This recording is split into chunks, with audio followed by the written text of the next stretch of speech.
फेसबुकमा एआईबाट ट्रान्सलेट गर्दा कतिपय शब्दको कारण पनि फेसबुक आइडी जान सक्छ भन्नुभएको छ। जस्तो कि तपाईले नेपालमा सुँगुर भन्नुभयो, सुँगुरे भन्नुभयो हैन, कहिलेकाहीँ गोइठे भन्नुभयो, त्यसको अनुवाद गर्दा चाहिँ उता पिग भन्ने हुन्छ। अमेरिकामा पिग भनेको भयङ्कर ठुलो गाली हुन्छ। अब त्यो आधारमा पनि यसले हिंसा फैलायो, साइबर क्राइम गर, साइबर बुलिङ गर भनेर उसले पेज उडाइदिन सक्छ भन्नुभयो उहाँले। अर्को चाहिँ जस्तो उहाँ धरानबाट काठमाडौँ आउनुभयो, काठमाडौँबाट दार्चुला पुग्नुभयो, त्यो यात्राको विषयलाई समेट्दा पनि शङ्कास्पद भ्रमण मान्यो भने यो पेजवाला मान्छे ठिक छैन भनेर उठाइदिन सक्छ भन्ने कुरा उहाँले गर्नुभयो। तेस्रो कुरो चाहिँ उहाँले गरे अनुसार जस्तो रिपोर्ट एउटा कारण हो। रिपोर्ट भन्दा नि धेरै रिपोर्टकै आधारमा हुन्थ्यो भने त अमेरिकी राष्ट्रपति डोनाल्ड ट्रम्प विरुद्ध विश्वभरि सबभन्दा बढी उजुरी पर्या होला, इरानको राष्ट्रपति विरुद्ध पर्या होला, इजरायलको प्रधानमन्त्री बेन्जामिन नेतान्याहु विरुद्ध परेको होला।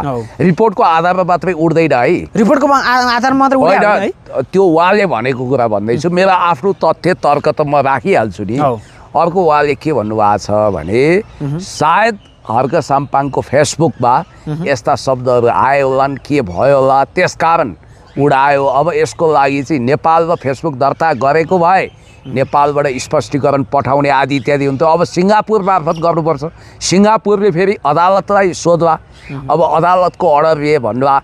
अब यो गाह्रो छ, रिकभर नहुन पनि सक्छ, हुन पनि सक्छ, केही भन्न सकिँदैन, इट टेक्स टाइम, समय लाग्न सक्छ भन्नुभयो। अब यहाँनिर मलाई एउटा सम्झना हुन्छ, रवि लामी छानेको चुनाव प्रचार ताका मौन अवधिमा फेसबुक पेज उड्यो भन्थे नि होइन, धेरैले स्ट्याटस पनि लेखे, तर कतिले चाहिँ त्यो ट्रिक हो भने, किनभने मौन अवधिमा प्रचारित त भइराख्नु पर्यो। त्यो कारण रविजीले आफैले डिएक्टिभ गरेर आफैले फेसबुक लुकाएर पछि आफै खोल्नुभयो, 3 घन्टामा त उहाँको आइगयो भन्ने कुरो पनि आएको छ। त्यस कारणले गर्दाखेरि अब यो हर्क साम्पाङजीको हिजो यही समयमा ठ्याक्कै, तर चेक चाहिँ गरिराख्नुहोस् है, त्यो ठुलो पेज आयो कि आएन, 15 लाख फलोअर्स भएको, त्यो चाहिँ चेक गरिराख्नुहोस् तपाईँहरूले। म तपाईँलाई यो भन्छु, मलाई लाग्छ आओस् हामी प्रार्थना गरौँ, कामना गरौँ, भगवान्सँग कामना गरौँ, मेटासँग प्रार्थना गरौँ, तर अहिलेसम्म आएको भन्ने मलाई लाग्दैन। यो 24 देखि 48 घन्टाभित्र आयो भने आयो, नत्र निकै सङ्कट छ भनेर पनि भनिरहेका छन्। त्यही बुझेरै होला हर्क साम्पाङले अर्को पेज खोलिसक्नु भएको छ। उहाँले अर्को पेजमा लेख्नु भएको छ, लुसिफरवादी, देशद्रोही,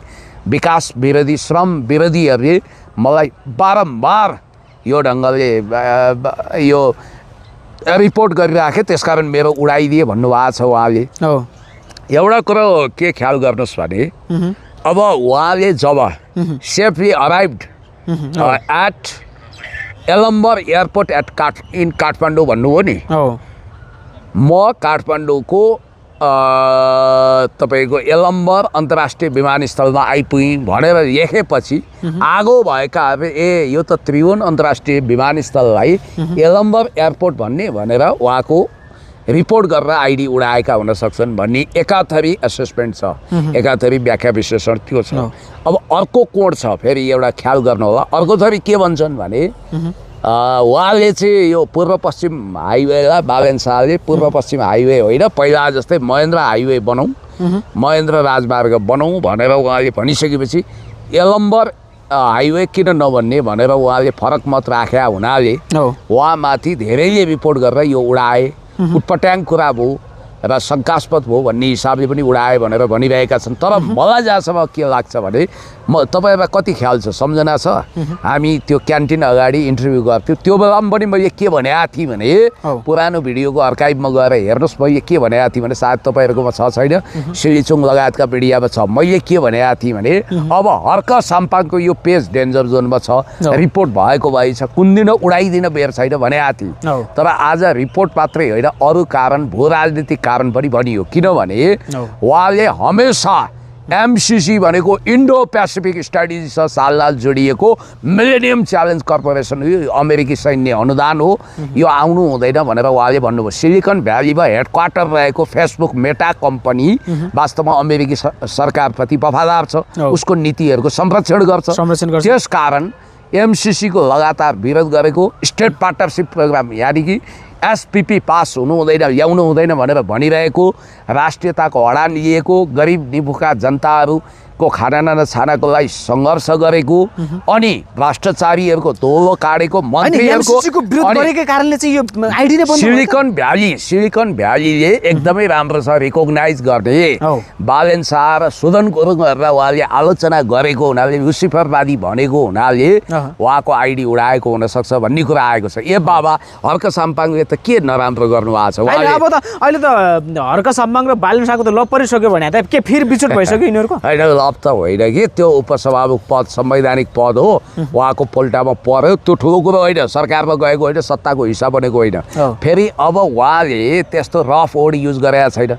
म नामै किटेर भनिदिन्छु ल तपाईँलाई, रफ वर्ड युज गरेको भए कतिको फेसबुक युट्युब उडिसक्थ्यो। सबभन्दा बढी रफ वर्ड युज गर्ने त राजेन्द्र खड्गीजी हो। बातै पछि मामुवाला छाडा शब्द छ उहाँको, रफ वर्ड छ होइन। कतिले म्युट गर्छन्, कतिले गर्दै गर्दैनन्, तर पनि मजाले त्यो उहाँले बोलेका कुराहरू त सेक्सुअल हेरेसमेन्टमा जान्थ्यो होला। उहाँले कसैलाई रोस्ट गर्न पनि छोड्नुहुन्न। कतिले साइबर बुलिङ हुने गरी, साइबर क्राइम हुने गरी, त्यस्ता गम्भीर किसिमको क्षति पुग्ने गरी हेर्नुहोस् कतिले त मासु काटेको भिडियो हालिरहेछन् भन्नाले त्यस्तो भायोलेन्स, कम्युनिटी भायोलेन्स हुने गरी कतिले भिडियो हाल्दा पेज नउड्ने होइन, छाडा गाली गलौज गर्दा पेज नउड्ने। एकजना सन्तोष देउजालाई अचाकै गाली गर्ने गुरुङ थरका व्यक्ति हुनुहुन्छ अमेरिकामा, उहाँको त झन् फस्टाइरहेको छ। अब टङ्क दाहालले के बोलेर जेनजी आन्दोलनको क्रममा भए नभएका कुरा टाउकोमा गोली हान्यो, के अरे यो गर्यो ऊ गर्यो भनेर आफैले देखे जस्तो फेक भिडियो बनाउँदा नउड्ने हर्क साम्पाङले देशको पक्षमा, जनताको पक्षमा, विकासको पक्षमा, समृद्धिको पक्षमा यो चटाइमा गुन्द्रीमा बसेर जब काम गरिरहनु भएको छ, जब असल कुरा गर्नुभएको छ, राष्ट्रियता प्रवर्धन हुने कुरा गर्नुभएको छ, एमसिसी मुर्दाबाद भनिरहनु भएको छ, सीमा रक्षा हुनुपर्छ भनिरहनु भएको छ, लिपुलेक हाम्रो हो भनिरहनु भएको छ, खबरदार नेपालमा कुनै पनि राष्ट्रघाती काम हुनु हुँदैन भनेर भनिरहनु भएको छ भने उहाँको पेज उडाउनु पर्ने किन? उहाँले मनपरी बोलेको छ, गुइठे भनिदिनु भयो, त्यो त टिपिकल नेपाली शब्द हो। उहाँले कहिलेकाहीँ नाथे भनिदिनु भयो, त्यो पनि नराम्रो होइन होला। त्यस कारणले गर्दाखेरि मलाई जहाँसम्म लाग्छ बालेन र हर्कको सम्बन्धको विषयमा तपाईँलाई के जानकारी चाहिँ अहिले बिग्रिएको पछिल्लो समय? होइन, अब यस्तो हो, हिजो पनि त्यति सुमधुर होइन। उहाँले मिडिया ट्रायल गरेको हो, बालेनजी र म मिल्दा कसो हुन्छ भनेर उहाँले सोसाइटीको नारी छामे। ओहो हिजोसम्म हर्के हवलदार यो खत्तम छ भन्नेहरू पनि ओहो हामीले त उहाँलाई बुझ्नै सकेनौँ, उहाँ महान हुनुहुँदो रहेछ, जन्म भयो महापुरुषको जन्म भयो टाइपले उहाँको बिरुदावली गाए, उहाँले पुष्पवृष्टि गरे, जय जयकार गरे। अब अहिले हेर्ने हो भने बालेन शाहजीसँग उहाँको न मित्रता न शत्रुताको सम्बन्ध हो। यो बालेन सरकारको मन्त्रीमण्डलमा सबै सुनले मरिएका रहेछन् नि, यो कस्तो लाग्यो तपाईँलाई? अब हेर्नुहोस्, यो त सुनै झकिझकाउ सुनौलो क्याबिनेट जुन क्याबिनेटमा स्वर्णिम वाग्ले नै मन्त्री छन् भने त्यो त सुनौलो हुने नि भयो भन्ने टिका टिप्पणी पनि भयो। तपाईँलाई एउटा कुरा के भनौँ भने यो मन्त्रीमण्डलमा मन्त्रीहरूको नैतिकताको नापजाँच भएको छ। आज भर्खर सुदन गुरुङजीले चाहिँ मन्त्रीभन्दा पावरफुल न्यायाधीश हुँदो रहेछ, म त रातभरि कानुन पढ्न थालेँ। रातभरि कानुन पढ्दै हुनुहुन्छ, कानुनको नीति नियम पढ्दै हुनुहुन्छ र किताब पढ्नुहुन्छ? बाबा यो उमेरमा आएर दिमागमा घुस्नु पर्यो नि, कानुन भनेको त्यति सजिलो कुरो छैन। फेरि उहाँले धेरै कानुन पढिरहनु पर्दैन, यो केटाकेटी कुरा भयो कि मन्त्रीमण्डल भनेको चाहिँ केटाकेटी आए गोली चलाए मट्याङ्ग्राको सत्यानाश होइन। त्यहाँ गएर तालिम लिने होइन, तालिम प्राप्त अनुभवी व्यक्ति नै मन्त्री बन्ने हो। त्यस कारणले गर्दाखेरि अनुभवहीन मान्छेलाई, केटाकेटी चेतनाको मान्छेलाई क्याबिनेटमा पुर्याएपछि त्यही हुने हो। त्यस कारणले म तपाईँलाई के भन्छु भने आज बालेन शाहजीको कुरा तपाईँले गर्नु, हर्क साम्पाङजीको हेर्नुहोस्, यदि बालेन शाहले विवेक पुर्याउने हो भने उहाँले त मलाई लाग्छ बरु हर्क साम्पाङलाई महत्त्व दिनुभयो, रविलाई महत्त्व दिनु भएन, कुराएरै निराश बनाएर फर्काउनु भयो। यो विषयमा आउँछु म होइन, रवि लामिछाने कसरी दिक्क हुनुभयो भन्ने कुरो उहाँले त हर्क साम्पाङज्यूले नमागे पनि, भाग नखोजे पनि राजदूतदेखि अन्य निकायको नियुक्तिमा ल हर्क साम्पाङजी एक्सपर्ट पठाइदिनु होला, म राजदूत बनाउँछु, म संवैधानिक निकायमा लान्छु, म विभिन्न आयोगको सदस्य बनाउँछु भन्नुपर्ने हो नि। हो त्यो त उहाँको हक लाग्छ नि, किनभने संवैधानिक निकाय, संवैधानिक परिषदमा अब उपसभामुख रहनुहुन्छ। त्यो भएको हुनाले अब यहाँ चाहिँ मैले के देखाएको थिएँ भने कतै हर्क साम्पाङसँग सम्बन्ध सुधार्न त बालेनजी लाग्नु भएको थिएन। हर्क साम्पाङजीको गुनासो कहाँ हो भने नि, जस्तो भाइ एउटा गम्भीर कुरा तपाईँलाई गर्छु, हामी मोदी सरकारको आलोचना गरेर थाक्दैनौँ।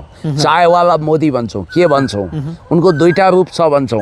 एप्स्टिन फाइलमा उनको पोल खोलेको छ, विदेश नीति हरामखोर छ, नेपालको हजारौँ हेक्टर जमिन मिचेका छन्, यी पुगेको दाबी गर्छन्। हाम्रो देशको लागि त उनी इभिल डेभिल सबै होलान्, तर भारतको लागि उनले कतिपय राम्रो काम गरेका छन्। इन्डियामा अहिले पनि तपाईँलाई मापदण्ड बमोजिम गरिब परिवार मध्यमवर्गीय परिवार भन्यो भने रासन कार्डको आधारमा अत्यन्तै सस्तो सुलभ दाममा रासन पाउनुहुन्छ, खाद्य पदार्थ पाउनुहुन्छ। जुन हजुर बालन शाह भारत भ्रमण जाने हल्ला सँगसँगै अब फेरि पनि रवि पनि भारत भ्रमण जाने कुरा आएको छ, यसलाई कसरी हेर्नुभएको? अब यो दौडधुप चल्छ, दिल्ली दूर नै ए तरिकाले जान्छन्, हस्याङ फस्याङ गर्छन्, कोही अमेरिका नजिक होलान्, कोही भारत नजिक। म अलिकति एउटा प्रसङ्ग तपाईँलाई ल्याउँदैछु, यो तपाईँको प्रसङ्ग सम्झिराख्नु होला, मलाई सम्झाउनु होला, म यसको एक एक जवाफ दिनेछु। अब सुरु कुरोमा जाउँ।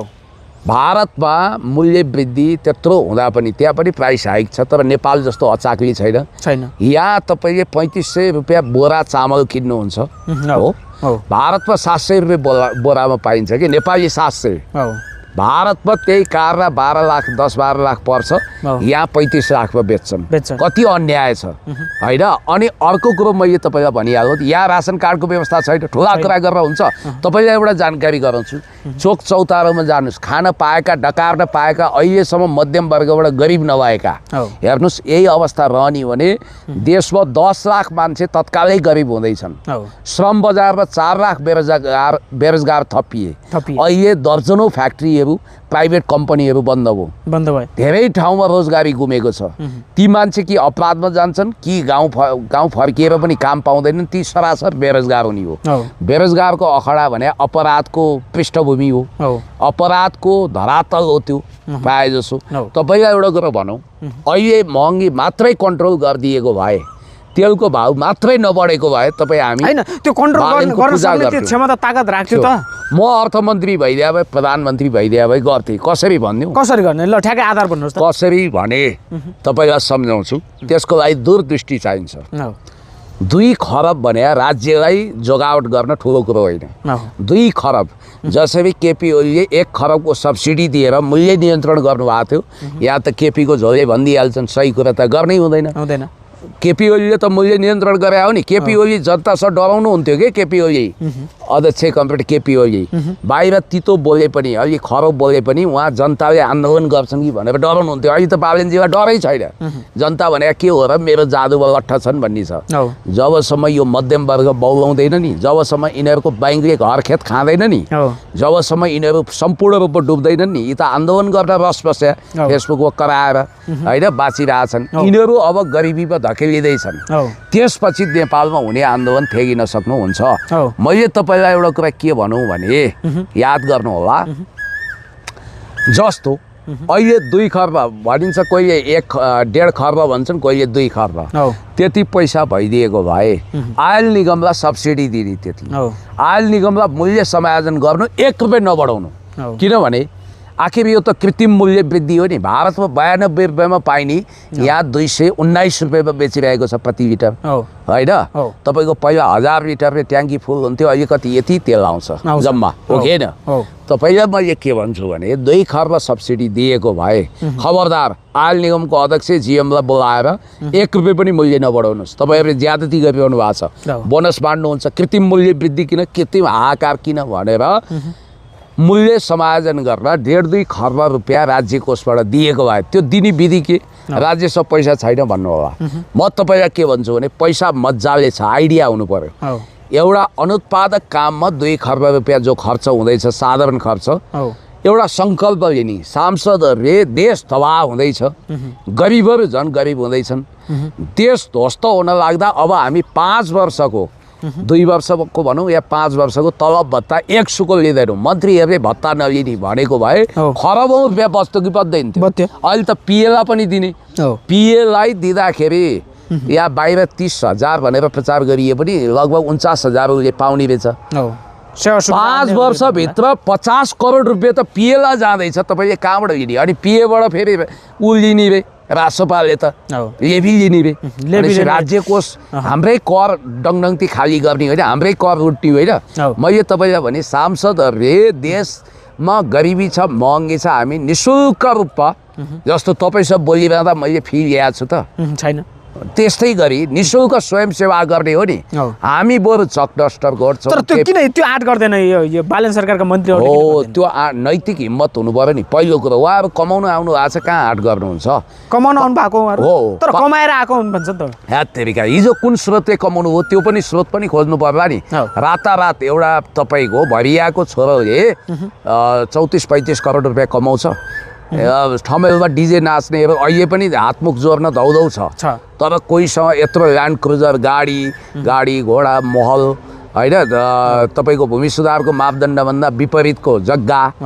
जम्मा 70 रुपियाँ पनि राख्न दिएको छ 230 रुपियाँ पनि जग्गा सुन पयलपुर यो कसरी हुन्छ हिजो अथवा बातमा उनीहरू आज कहाँ छन् अब मैले चुरो कुरोमा आउँदैछु एउटा त्यो उपाय दोस्रो सांसद ओबिनी भए मन्त्री ओबिनी भए उनीहरूले तलब भत्ता कटौती गरेनन् दोस्रो उपाय के छ तपाईँले नागरिक ऋणपत्र जारी गर्न सक्नुहुन्छ देशमा अरबपति पनि छन् खरबपति पनि छन् करोडपति पनि छन् हो त्यस्तो नागरिक पत्रमा म पनि 10,000 रुपियाँ लगानी गर्छु त्यो आइडिया किन सोरी मगलेजीले लगाउनु हुन्न त्यो गर्दैनन् नि उनीहरू नवउदारवादी छन् समाजवादी अर्थतन्त्रतिर कहाँ जान्छन् उनीहरू त गरिबलाई झन् गरिब बनाउने धनीहरूलाई झन् धनी बनाउने नीतिमा हिँडेका छन् सुन्नु होइन ठिक छ होइन मलाई यो कुरा कम्प्लिट गर्न दिनु नागरिक ऋणपत्र जारी गरेर नागरिकबाट राष्ट्र ऋण उठाउने विधेयक संसदबाट पास गरेर 2 खर्ब रुपियाँ नागरिकबाट उठाउने सरकार धनी भएको बेला तपाईँहरूलाई फिर्ता दिन्छौँ भनेर एक सकेको बेला अनि दोस्रो अहिले ब्याङ्कसँग 1 ट्रिलियन नेपाली रुपियाँ भने 10 खर्ब रुपियाँ कुल कमर्सियल ब्याङ्क 40-45 वटा कति छ त्योसँग चाहिँ 10 खर्ब रुपियाँ चाहिँ बचत छ क्या तरलता कहाँ लगानी गर्ने भनेर राख्ने हो सरकारले नियम बनाएर जसरी हामी वर्ल्ड ब्याङ्कबाट ऋण लिन्छौँ त्यसै गरी तपाईँसँग ऋण लिन्छौँ हामीलाई 2 खर्ब रुपियाँ दिनु पर्यो सञ्चय कोषमा होला कर्मचारी सञ्चय कोषमा त्यो लिने त्यो लिएर चाहिँ यता सब्सिडी दिने हो त्यसो गर्दा के हुन्थ्यो भन्दा 1 रुपियाँ मूल्य बढ्दैन थियो 1 रुपियाँ मूल्य नबढेको भए अहिले चौतर्फी मूल्य वृद्धि हुँदैन थियो अहिले गाडीमा हिँड्नुहोस् तपाईँले 10 रुपियाँ महँगो भइसक्यो भाडा सर्ट एकदमै अहिले चावलदेखि जोरपाटी जाँदा पहिला 20 रुपियाँ लिन्थ्यो अहिले 30 लिन थालिसक्यो चामल बोराको 2200 थियो अहिले 3500 पुगिसक्यो तरकारी छोइन सक्नु छ तपाईँको 50 रुपियाँ किलोमा केही आउँथ्यो भने अहिले 100 रुपियाँ किलो पुगेको छ हरेक चिजको भाउ बढेर मान्छे पागल भइसक्यो ब्याङ्क ऋण त्यत्तिकै छ भन्नाले चुरो कुरोमा नगएर तपाईँ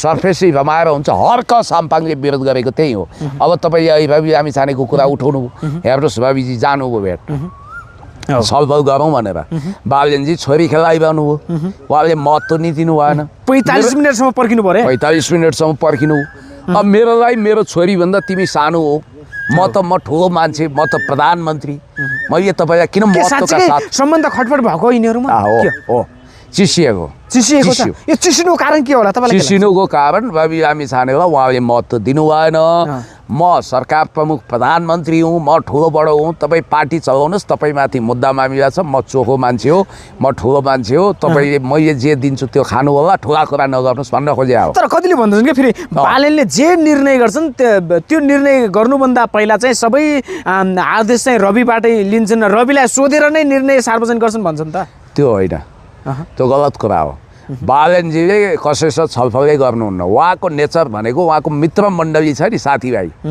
त्योसँग यसो रमझम खानपान गर्ने रमाइलो गर्ने उहाँ बाहिर आउनुहुन्न बाहिर किन आउनुहुन्न भने 2 थरी कि त अब क्षमता नभएका त्यति बोल्न नजान्ने मान्छेहरू मूर्ख भयो भने बाहिर आएर बदनाम हुन्छन् त्यति धेरै बोल्न पनि जान्दैन धेरै ज्ञान पनि छैन तर ऊ बाहिर आउँदा एक्सपोज हुन्छ भने चलाख मान्छेहरू आउँदैनन् बालेनजी धेरै कुरा गर्न जान्नुहुन्न उहाँलाई फुलबुट्टा भरेर कुरा गर्न आउँदैन अनि उहाँले खासै धेरै डिप नलेज पनि छैन राजनीतिमा यो कुराको पोल नखोलोस् भनेर उहाँ नआउने हो क्या अब ठिक छ उसो त हामी अन्त्यतिर पनि छौँ अब वैशाख 12 गते अब जुन ठुलो भीषण आन्दोलन गरेर बालेन सरकार ढाल्ने भन्ने कुरा पनि आइरहेको छ अब आजै नै यो विषयमा चाहिँ बालेन सरकारलाई तह लगाउनको लागि र काउन्टर दिनको लागि चाहिँ प्रचण्डजी र केपी शर्मा ओली मिल्ने एकता भएर चाहिँ अगाडि बढ्ने कुरा पनि छ। आज टिचिङमा गएर प्रचण्डजी करिब 40 मिनटसम्म भेटेर वार्ता गरिसक्नु भएको छ। के होला अबको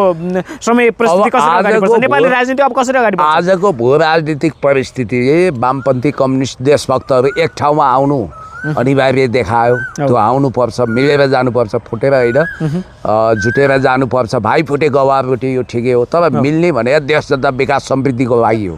हेर्नुहोस् है, हामीले के भनिरहेका छौँ भने सबै देशभक्तहरू एक ठाउँमा आउनुपर्छ। शान्तिपूर्ण आन्दोलन गरेर संविधानले दिएको छ वाक स्वतन्त्रता, अभिव्यक्ति स्वतन्त्रता। अब हेर्नुहोस्, तपाईँको मिडिया विरुद्ध भए पार भयो भने तपाईँ ओठमा भोटे तालचा ठोकेर बस्ने, तपाईँलाई अपमान गरियो, लछार पछार गरियो, तपाईँको मिडिया बन्द हुने अवस्था आयो भने के गर्ने? म सुन्दैछु कि युट्युबको दर्ता जति नि जम्मै प्रेस काउन्सिलबाट खारेज गरिदिन सक्ने खतरा छ भन्ने सुने मैले अहिले, होइन? किनभने युट्युब देख्नै चाहिरहेको छैन सरकारले। तपाईँ जस्ता मिडियाकर्मी भाइ बहिनीहरू किन गुटुटु कुन्दु के? कसैलाई विचार दिनु मन छैन, नदिउन् न। त्यो भगवान हो र भगवानलाई पो देख्न सकिँदैन। भगवान सर मानेको छ, प्रभु हामीलाई इन्टरभ्यू दिनु, हाम्रो चिसो चुरो जलेन भने जस्तो गुटुटु तिनीहरूको पछाडि किन दौडिने? यो ज्यानमारा महँगी गरिबीमा सस्टेन गर्न बिचरा युट्युबर तपाईँ जस्ता भाइ बहिनीहरूले दिन रात एक गरेर नसुतेर भिडियो हाल्नुहुन्छ। तपाईँलाई त्यो अधिकार जिमेल एकाउन्टले दिएको छ। अलरेडी ट्याक्स काटिएर आउँछ। या ट्याक्स किन दिनुपर्ने? म प्रधानमन्त्री वा सञ्चार मन्त्री वा अर्थमन्त्री हुन्थेँ भने 1 रुपियाँ ट्याक्स लगाउँदैन थिएँ तपाईँ जस्ता मान्छेलाई। तपाईँहरूको घाँस काट्न पाइँदैन नि। तपाईँहरूलाई त अन्तर्राष्ट्रिय स्तरमा ट्याक्स तिरेर त्यहाँ रिकगनाइज भइसक्नु भयो। यहाँ किन ट्याक्स काट्नुपर्ने तपाईँको? होइन, तपाईँको ब्याङ्क एकाउन्टमा पैसा किन काट्नुपर्ने? नम्बर 1 गरी खान दिएन। नम्बर 2 तपाईँलाई मैले भनिहालौँ कि आन्दोलन त्यो शान्तिपूर्ण हुनुपर्छ, गान्धीवादी हुनुपर्छ। बिल्कुल शान्तिपूर्ण तरिकाले आफ्ना विचार प्रकट गर्न पाइन्छ। त्यसो गर्दैमा देशद्रोही करार गर्ने, खतम गरिदिने, उसको पोलिटिकल करियर ड्यामेज गर्ने भन्ने हुँदैन। याद गर्नु होला, मुगल सम्राट जसले पहिलो जेल विपक्षीलाई थुन्नको लागि बनाए, आफू त्यही जेलमा सडेर मरे। आफूले खनेको खाडलमा आफै पर्न सकिन्छ। अरूलाई पार्ने उद्देश्यले धराप थाप्यो भने त्यो धरापमा आफै वा आफ्नो सन्तान पर्न सक्छन् भन्ने कुरा ख्याल गर्नुपर्छ। त्यसैले मैले तपाईँलाई के भनिरहेको छु भने बी केयरफुल। सरकारले उल्टो बाटो हिँड्नु हुँदैन। अब यो जुन 47 देखि 62-63 सम्म चाहिँ दोस्रो चरण, 63 देखि 83 सम्म पहिलो चरण भनेर जसरी सम्पत्ति छानबिनको जुन यो मुद्दा उठाइरहेको छ, यसलाई कसरी हेर्नु भएको छ? अब यसमा सबभन्दा राम्रो कुरा के भइदियो भने हर्क साम्पाङजीले त आफ्नो 2-4 तोला सुन 2-4 लाख रुपियाँ होला भन्नुभयो। उहाँले आफू शुद्धिकरण हुने कुरा गर्नुभयो। सबै सांसदको सम्पत्ति शुद्धिकरण गरौँ, मन्त्रीको गरौँ। हेर्नुहोस्, यो मन्त्रीमण्डलमा भ्रष्ट कर्मचारीका सन्तान हुन सक्छन्। हो, ती भ्रष्ट कर्मचारी सामान्य पद वा ठिकै छ ठुलै पदमा भए पनि 25-30 करोडको मालिक हुन सक्दैनन्। त्यो स्रोत पनि खुलाउनु पर्ला। ट्याक्स तिरेको होला, त्यो स्रोत पनि खुलाउनु पर्ला। होइन, अविश्वसनीय सम्पत्ति विवरण आएको छ, शुद्धिकरण चाहिँ उहाँबाट सुरु गर्नुपर्छ। सबै गर्नुपर्छ, गर्नुहोस्। पदमा बसेसनमा भिडियो पठाइदिएको छ, त्यो भिडियो एकपल्ट हेर्नुहोस् त। त्यो भिडियो हेरेर विश्लेषण गर्नुहोस् त, कस्तो लाग्छ तपाईँलाई? अहिले हर्क साम्पाङज्यूको विषयमा उहाँको फेसबुक मेटाले गायब गरौँ फेसबुकले। अनि उहाँको फेसबुक कहाँ छ? उहाँको 14 लाख प्लस फलोवर्स भएको फेसबुक गायब भयो। उहाँको त मुटु कलेजो नि खोसे जस्तै भयो। उहाँको जिन्दगी नै अपुरो भयो। त्यो फेसबुक पेज कहाँ गायब भयो भनेर यत्र तत्र सर्वत्र चर्चा चलिरहेको। यो विषयमा एकैछिन कुराकानी गरौँ। तपाईँले मलाई पठाएको एउटा भिडियो यहाँ मैले प्राप्त गरेँ। म त्यो हेरेर के रहेछ अनि समीक्षा गर्नेछु र सुनौ। साम्पाङज्यूलाई मैले बुट्टी पठाइदिएको दिएर मरेछन्, बुढाले लाएनछन् क्या। बुढाले गलामा प्रकाश भुजेलको बुट्टी लागेको भए बुढो ट्याक्कै यसपालि मैले अरू चाहिँ होइन, अनि यसपालि चाहिँ ऊ बनाउँथेँ क्या, सभामुख चाहिँ बनाउँथेँ बुढालाई। बुढा सभामुख र गृहमन्त्री पक्कापक्की हुने थिए। बुढाले त्यो बुट्टी पठाएको एउटा पत्रकारले उसैले लाएर मरेछ। मैले त बुढालाई पठाइदिएँ, लगाइदिएँ है हर्क साम्पाङज्यूलाई भनेर मैले पठाइदिएँ। बुढाको घरमा पुगेन छ, आधी बाटोमा लप्पै मै बन्छु भनेर लाएर गाडेछ। लाठामा त्यसले हराएछ। आन्दोलनमा जाँदाखेरि बुट्टी हराएछ। अनि क्यामेरा स्यामेरा नि फुटेछ। अर्कालाई भनेर पठाए बुट्टी त दिनु पर्यो नि त नि हर्क साम्पाङज्यूलाई। फेरि पनि म हर्क साम्पाङज्यूलाई अब कालो बिरालोको सालको बुट्टी पठाउँछु। टक्क तपाईँ लाउनुहोस्, चतुर दिमाग चल्छ, तपाईँले विश्व आइहाल्छ नि पछि, के टेन्सन माने हो। हर्क साम्पाङ माई ग्रेट मान्छे, एकदम मलाई मनपर्ने यार। माई डियर मान्छे ओ आई लभ यु उहाँलाई त म त माया गरिरहेको छु है बुढा मान्छे हो बिचरा मेरो उमेरले दाइ हुनुहुन्छ उहाँको के छ योग छ अर्को पानी होइन प्रधानमन्त्री भन्दा पनि बन्न पर्छ जनताले बनाउनु पर्छ त्यतिको मान्छेलाई एकदमै राम्रो लाग्यो तर तपाईसँग हिँड्ने एक दुईजना साथीहरू चाहिँ फेरि मलाई देखेको रिस उठ्छ फेरि है होइन ल ठिक छ कुनै सर जसरी जुन बुटी चाहिँ हर्क साम्पाङलाई पटाएको तर बिच बाटोमै पत्रकारले लगाइदियो भनेर यो के यसमा विश्वास लाग्छ तपाईँलाई के लाग्छ तपाईँ त पिएचडी होल्डर गुड एक्टिङ जे होस् सुन्दा आनन्द आउँछ रमाइलो लाग्छ राति तपाईँ यदि एन्जाइटी डिप्रेसन अनिन्द्राको शिकार हुनुहुन्छ भने मजाले हेर्नुहोस् देउ खुसी हुन्छ मस्त निदाउनुहोस् अब हर्क साम्पाङजी त्यो बुटी लगाएको भए राष्ट्रपतिको ठाउँमा उहाँको 2/3 वा बहुमत आउँथ्यो होला तपाईँ कल्पना गर्नुहोस् अनि राष्ट्रपतिको बहुमत नआइकन उहाँ कहाँ सभामुख हुनुहुन्थ्यो होइन के अरे श्रम संस्कृतिको बहुमत नआई कहाँ उहाँ गृहमन्त्री वा सभामुख बन्नुहुन्थ्यो अब उहाँले कालो बिरालोको साल पठाइदिँदै हुनुहुन्छ अरे त्यो लगाएपछि चाहिँ उहाँ चट्टै बन्नुहुन्छ भन्नुभएको छ जे होस् प्रकाश भुजेलजी निकै चतुर बाचाल र सोसियल मिडियालाई काम लाग्ने व्यक्तित्व हो र हाम्रो गोल्डन टिभीको भाइ अनुप लिम्बू पनि नयाँ नयाँ आइडिया फुराउनुहुन्छ दिमागमा उहाँहरूको युगल जोडीले यो जो भिडियो ल्यायो यसबाट मैले काफी हदसम्म इन्टरटेन गरेँ निकै रोचक रमाइलो र आनन्दवर्धक भिडियो छ यो अब यो हर्क साम्पाङको फेसबुक जसरी पेज उड्यो नि यो कसरी उड्यो होला के भयो यो त के लाग्छ तपाईँलाई अहिले त हर्क साम्पाङ चिन्तित छन् अब यस्तो हो यसको राष्ट्रिय अन्तर्राष्ट्रिय दुवै कारण छ यसको टेक्निकल कारण पनि छ यसको सोसियल कारण पनि छ यसको राजनीतिक कारण पनि छ टेक्निकल कारणको हिसाबले कुराकानी गर्दा आज नेपाल प्रेसमा एउटा न्युज आएको छ आइटी विशेषज्ञ फेसबुकको बारेमा धेरै अध्ययन अनुसन्धान भएका गौरव पोखरेल हुनुपर्छ उहाँले एउटा लामो रिपोर्ट लेख्नु भएको छ उहाँ लामो एउटा विषय प्रस्तुत गर्नुभएको छ त्यसपछि 2-3 वटा तर्क उहाँले दिनुभएको छ एउटा चाहिँ फेसबुक